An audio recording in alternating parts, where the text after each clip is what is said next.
नमस्कार, मैं पुष्पलता। आज मैं आपको पढ़ाने जा रही हूँ एक कविता, शाम एक किसान। इसके कवि सर्वेश्वर दयाल सक्सेना हैं।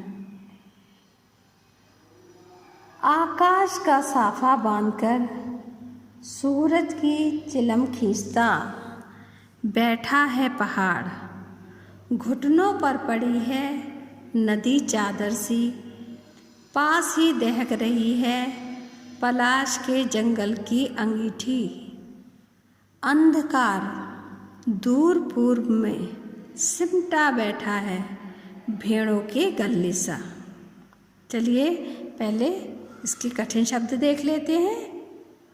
साफा यानी कि पगड़ी, चिलम ये एक मिट्टी का बना हुआ कोन टाइप चीज़ होती है, जैसा कि आपने आइसक्रीम में कोन खाया है, कोन में आइसक्रीम खाई होगी, सेम उसी तरह का होता है।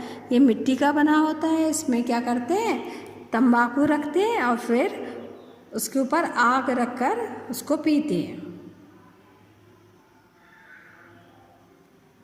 दहक यानी कि सुलग, ठीक है।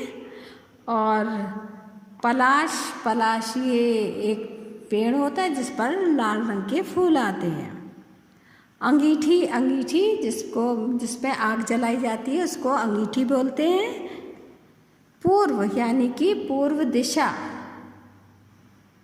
सिमटा यानी कि इकट्ठा।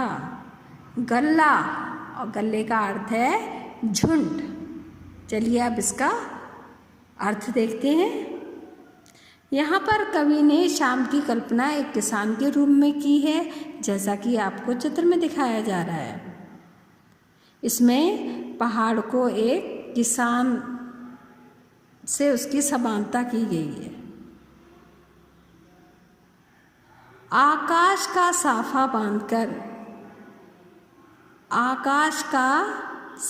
बांधकर यानी कि आकाश रूपी पगड़ी को बांधकर सूरज की चिलम खींचता। सूरज रूपी, यहाँ पर सूरज को जिस तरह से मैंने आपको बताया कि चिलम होती है, उसके ऊपर आग रखी जाती है, तो यहाँ सूरज से समानता की गई है चिलम के रूप पर रखी हुई आग से।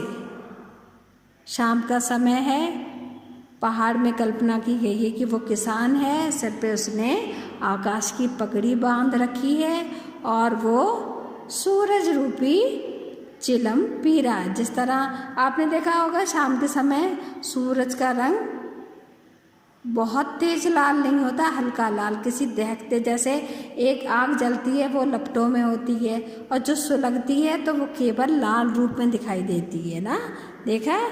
तो उसी तरह से कल्पना की गई है कि सूरज जो है वो चिलम के ऊपर रखी हुई आग है और पहाड़ रूपी किसान उसे पी रहा है।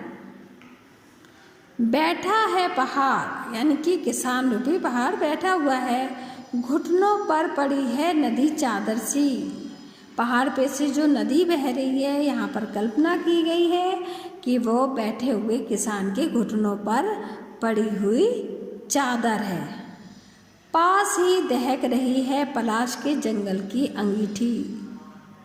पहाड़ पर पलाश के जंगल हैं, तो यहाँ पर कवि ने कल्पना की है कि वो पलाश में के पेड़ में लगे हुए लाल फूल किसी अंगीठी के समान है। जैसे कि जाड़ों के समय कोई तापता है तो अंगीठी पास पर रख के बैठता है, तो उसने किसान ने चादर भी पैरों पे डाल रखी है और उसके पास अंगीठी भी रखी गई है। यहाँ अंगीठी पलाश के जंगल को बताया गया है।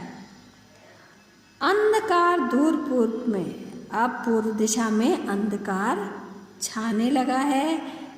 और अंधकार कैसा लग रहा है, ऐसा लग रहा है जैसे सिमटा बैठा है भेड़ों के गले सा। अंधकार ऐसे सिमट गया है, ऐसे इकट्ठा हो गया है जैसे भेड़ों का झुंड इकट्ठा होकर बैठ जाता है। आगे देखिए।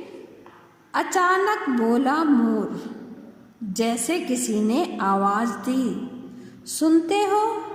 चिलम औंधी, धुआं उठा, सूरज डूबा, अंधेरा छा गया।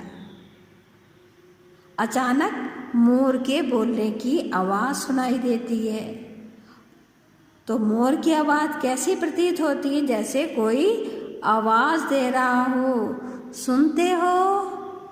जिस तरह से आवाज़ देता है तो मोर की आवाज़ ऐसी लग रही है जैसे कोई किसी को आवाज़ दे रहा है। सुनते हो? अचानक दृश्य बदल जाता है। चिलम औंधी, ऐसा लगता है जैसे चिलम औंधा दी गई है। चिलम उलट जाती है, आग बुझ जाती है, यानी कि सूरज डूब जाता है। धुआं उठने लगता है। चिलम के लौटने पर क्या होगा? उसके अंदर आग है तो क्या होगा? उसके बाद धुआं उठेगा।